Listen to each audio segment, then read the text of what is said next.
તળાજામાં તસ્કરોના તરખાટથી વેપારીઓમાં ભયનો માહોલ છવાયો છે। શહેરના શાક માર્કેટ વિસ્તારમાં એક જ રાતમાં 2 દુકાનોના તાળા તોડી તસ્કરો દ્વારા ચોરી કરવામાં આવી હોવાની ઘટના સામે આવી છે। પ્રાપ્ત માહિતી મુજબ શાક માર્કેટમાં આવેલી શક્તિ જનરલ સ્ટોર અને પ્રસંગ સાડી નામની દુકાનોમાં અજાણ્યા તસ્કરો રાત્રિના સમયે તાળા તોડી અંદર પ્રવેશ્યા હતા। સવારે દુકાનદારો દુકાન ખોલવા પહોંચતા તૂટેલા તાળા અને વેરવિખેર સામાન જોઈને ચોંકી ઉઠ્યા। એક જ રાતમાં 2 દુકાનોમાં ચોરી થતાં સમગ્ર વિસ્તારમાં ચકચાર મચી છે। ઘટનાની જાણ થતાં તળાજા પોલીસે સ્થળ પર પહોંચી વધુ તપાસ હાથ ધરી છે અને આસપાસના સીસીટીવી ફૂટેજ ચકાસી તસ્કરોને ઝડપી પાડવાની કાર્યવાહી હાથ ધરી છે। લાલજીભાઈ ચુડાસમા।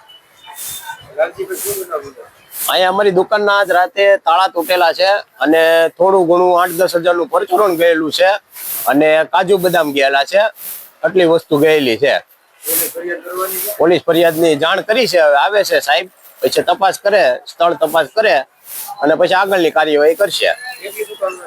2 દુકાનના તાળા તૂટ્યા છે, શક્તિ જનરલ ને પ્રસંગ સાડી, 2 દુકાનના તાળા તૂટ્યા છે ગઈ રાતના।